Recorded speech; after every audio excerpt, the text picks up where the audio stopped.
Hey everybody, Wayne here. I'm very excited for today's Recon. We're going to take a look at Zero Leader, the World War II Pacific Theater solitaire game. This is designed by Chuck Seegert and published by DVG. If you have, most solitaire wargamers at this point are aware of the Leader series of games from DVG, Dan Verssen Games. If you aren't, there are quite a few games out there. I haven't covered a ton on my channel just because I feel like there has already been a lot of coverage of the ones that are already out. I did a few missions for Hornet Leader when the Kickstarter for the expansions was announced. But there's Sherman Leader, there's Tiger Leader, there's Gatto U-Boat Leader, Thunderbolt Apache Leader, Israeli Air Force Leader, etc. There are just a ton of them. The fiercest serpent may be overcome by a swarm of ants. Take a look at the back of the box here. Zero Leader, though, unlike those other ones, places you in command of an Imperial Japanese Navy or Imperial Japanese Army Air Force squadron in the Pacific Theater during World War II. We've included the Japanese Special Attack Units, kamikazes, to offer you the same decisions the Japanese had to make. Includes campaigns stretching from Pearl Harbor to Home Island's defense. All right. And I'll tell you right now, this box is heavy. This box is heavy duty. I picked up the shipping box that came in, and I was like, whoa, this thing's heavy. So, anyway, I did not back the Kickstarter. And I thought to myself, initially I was like, you know what? Hey, Zero Leader, okay. I had a lot of fun with Corsair Leader. But I'm like, do I need another Leader game, and World War II era? I have Corsair Leader. I'm sure I'm fine. Well, as the Kickstarter finished up, and it was funded, of course, as always, and they really had all this information out, and Chuck Seegert, the designer, was releasing this information, and I saw people talking about the game. Well, you know how it goes, right? You're like, oh no, you start regretting it. Why did I back it? Why didn't I back it? So when the time came and it was being released, and I was hearing all this good stuff, I emailed DVD right away and was like, listen, I made a mistake. I need to get my hands on this game. Let's go ahead. I would love to show it off. So here it is. Nice, good box. Again, it's the full size thickness box here. 3-inch box, super heavy. We're going to look through everything. For those new to my channel, my unboxings are generally I try to keep them around 10 minutes. So we're going to go ahead and look through everything kind of, I would say quickly, but we're just not going to dawdle on all kinds of stuff. So I don't like to do 30-minute unboxings. I'll save my long videos for my reviews, my playthroughs, all that. So here's the rulebook itself. I've already looked at the rulebook PDF version of it. So it's up to 49 pages here, it looks like. It is not really 49 pages in the sense that, it's not the type of war game where you're going to look at it and go, it's 49 pages of rules. It's not 49 pages of rules. First of all, technically, even here, you can see there's some acknowledgments from the designer. Again, Chuck Seegert. Some tables, things like that. But the way the rules are set up, if you're not familiar with a Leader game from DVG, it's more of almost like a conversation style, right? This isn't the rules where it's, case 1.35, A. Nothing like that. You kind of read through it. It's usually in order of how you play. Very friendly to get started and get going. Full color pictures, examples. You can see the pilot cards. Everything that's on the card is listed, etc. So do not be discouraged or intimidated by the rulebook length. Target cards, weapon counters, etc. I do not want to spend too much time in the rulebook. It is available as a PDF on Board Game Geek for the Zero Leader page, as well as probably DVG's website themselves. All right, so that is the rulebook. We have we have the Dogfight Board here. And this is full mounted board. Nice, thick, wrapped, mounted. Really high quality. Looks good here. So for resolving dogfights, when you're conducting your different maneuvers, making your D10 roll, versus the Bandits. See down here. It tells you okay.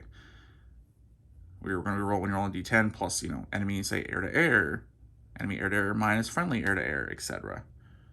Get some information on here. Very nice. All right, this should be the quote-unquote map, the play area. we'll hang on to that. Look at that in a bit. All right. Big stack here. Big stack of sheets here. So let's go ahead and separate them out a little bit. All right, so what we're going to get here, I'm going to get a pilot, record pilot stress here, so just a player log. You're going to be able to download one. I think I've already seen it on Board Game Geek or the DVG website, or make copies of that, if you have a copy or scan or whatever. Bunch of player aids. Are they single-sided? Oh, two-sided. So, player help sheet here. The crossover rules, 0 versus Corsair leader. So I talked about Corsair leader a little bit. Pilot skills here all listed. Key terms. So a few player aids here to help you play, help you keep track of things. And here's what I'm excited about too. Look at all these, and I think these are all at this point campaign sheets. Look at all the campaigns you get. I'm not necessarily going to go through every one here, but you get a ton of these. Coral Sea, 1942, introductory. Midway, 1942, introductory. So it's going to give you, and we'll go over this here in a second, Guadalcanal, Pearl Harbor, Wake Island, Lady Gulf. So look at things like this.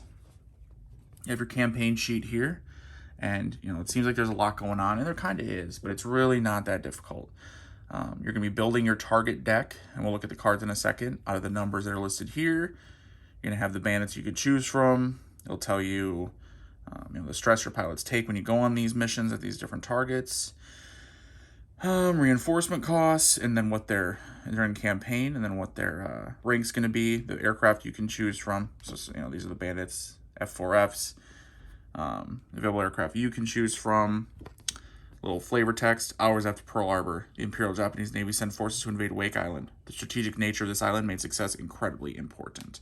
And just give you information on the campaign, and then some tracks here they'll have counters on.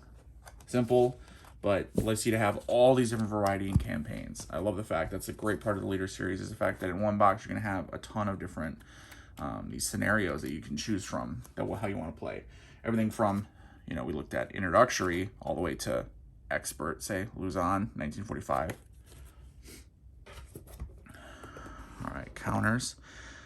There's going to be, oh god, look at this stack of counters. Whoa, look at that. So we have, 3, 4, 5, 6, 7, 8, 9, 10, 11 counter sheets. Okay, I think this video may go a little bit more than 10 minutes, but I'm trying not to keep you guys too long. Just bear with me here. There's just a ton of stuff in this box. So counter sheet 1 of 11. They're all double-sided, so we go ahead and take a look. So here we have weapon counters, right? We have things like 250-pound bombs, 1,000-pound bombs, drop tanks, torpedoes, Oka, suicide craft, kamikaze, markers for different things, maintenance crews, samurai spirit, damage aircraft. Actually, let's move that over here. Let's look at some of the, so we have bandits. You can see, for instance, F4F. Remember on our Wake Island, called for the F4F, 1941. You can see, and I imagine, yep, you can see these counters. They come out clean, punch out clean, individually cut, very thick. Very nice counters. Pretty standard DVG, but I do want to mention it just because I want you to understand you're getting, at least equal to the highest level of quality, right? I look at places like Worthington Games, and the level of quality they're providing in their war games, right? These just beautiful counters, thick counters, individually die cut, so you can punch them out easy. They look absolutely fantastic. Let's get us some of ours here. Ours as the Japanese forces, so your pilots, you'll have your named pilots representing your aircraft, double-sided here. H for high, L for low for altitude, and flying low or high altitude. And you're gonna have a couple of them. Again, just many. You got bombers now, enemy bombers, SBD, dive bombers, TBD, torpedo bombers. I mean, you're covered. This game's gonna have it. So gray are naval sights. You can see, you know, 40mm guns, 3-inch guns, 5-inch guns, etc. Wow, that's a lot of counters. I know we barely skimmed them, but there's just so much. A couple D10s, of course. Use that to resolve. Let's just look at some of these cards here.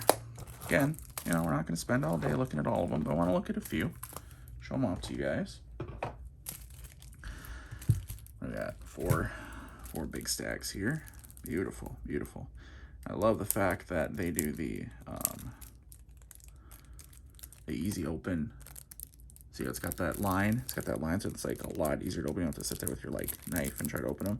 Of course, now I'm gonna be sitting here looking a fool, trying to open them, and then you guys are gonna go, "What is this?" All right, after that embarrassing defeat by the plastic, I'm gonna hang got it off a bunch of the cards so we can take a look at them. So again, you know, some of the stuff familiar with the Leader series, it will seem very familiar. It is, you know, based on the same system as the other games have been, but everything within there is going to be different. It's going to be balanced according to that system, that game, with unique flavors for that campaign, right? Or that game, I should say, that era. An example of pilot card here, we have Chiba piloting the A6M20, so 0 leader, right? So the Japanese fighter that was so popular and so deadly early in the war. Here you have time, 1940, 1945 on the side here. You have, you know, their stress level, whether they're going to be flying okay or they'll be shaken, the speed they're operating at, air to air, air to ground. Some information, you know, what kind of bombs they can carry carry a drop tank, what the role for their guns is. You know, pilots will have different ranks. For instance, Chiba here, you can see his cards for newbie here, green, average, and skilled. There's probably another card there that's just in the other pile. Veteran, legendary. These cards, when you're building, you know, here we have Naito with his B5N2 Kate, a torpedo bomber. And you can see down here again, you can see listed torpedo to show you that, yep, this is torpedo bomber, 1939, 1945. Just a ton of different pilots to choose from, piloting different aircraft, you know, depending on the skill level. You know, you're building them up over time as you play the campaign. Just fantastic variety of choosing your own squadrons. I love that part of the game. You're going to be going to your targets, right? So you're going to have a stack of target cards. We talked about building those with the numbers that were listed. And you'll list targets to be things like shore batteries, a hostile force, invasion forces, trying to fight them off. You're doing a strafing run, ground support, invasion support, etc. When you're looking at these cards here, you have your target, you know, when you're picking them, and the number they are. This is how many hits the target can take. This area here, target and approach, sights and bandits could tell you you're going to be drawing from cups for determined sights and bandits and placing them on the map that we're going to look at in a second. And I'll tell you what victory points you get. Intel, you know, maybe you get to move the intel track up. If you fly this particular mission, -1 stress, it's a secondary mission, and it is a dispersed target. And there's going to be these keywords. Remember, we have a keywords cheat sheet, keywords on all of these. And while you're flying your missions, before, during, after, random events are going to happen. Oh, and these are pilots, not random events. So random events are going to happen. And you can see them listed here. There'll be things, you know, appearing in newsreels. And those are going to be, you know, your pre-approach, during the mission, and then after the mission event. And you never know what's going to get. You're going to be drawing different cards for each one of the 3. All right, let's take a look at the tactical display, and then I think we'll wrap up this video. I kept it to a reasonable time, I'd say. Oh, beautiful. So obviously fully mounted. Again, wrapped, you know, the beautiful, very nice looking, good size here. Sorry, getting a little bit of glare from my light there. My apologies. Let's fix it a little. There we go. Look at that. It looks very good. And you have a full, look at that big sequence of play down here. I absolutely love that. Especially for these solitaire games, I love having the sequence of play listed from pre-flight all the way through over the target to your debriefing. But, you know, you get your target card. It's going to be set up here. and you're going to be placing, you know, your bandits and sites around these and the different approaches, and you're going to be coming in and you're going to be trying to complete these missions. Just a ton of them to pick from. So that is 0 Leader. This game looks fantastic. I think you guys can see that from the variety here, the amount of stuff you're getting in this box. I mean, that's going to be just fantastic alone. But if you know the Leader series, I have full faith it's going to be a great game anyway, no matter what, even without having played yet. I mean, enjoy the Leader series, enjoy that engine, right? The engine that runs this. But with this theme, which is fairly unique, you don't often get to play as the Japanese during World War II. I think you can have some fun with it, you know, learn a little bit of history and really enjoy it. So I'm definitely excited to check this one out. Chuck Seegert, thanks for putting this one together. Kevin Verssen and everyone else, the whole team over there at DBG. So, and of course, thanks guys for sending this over to me. So, all right, everyone, thank you for watching. I appreciate it. If you're not subscribed, please subscribe. You know, give this video a thumbs up. You know the deal. Leave a comment. Let me know if you got your copy yet. You're going to get a copy. If you like these games, you probably should. Let's just be honest, right? So, all right, guys. Until next time. Later.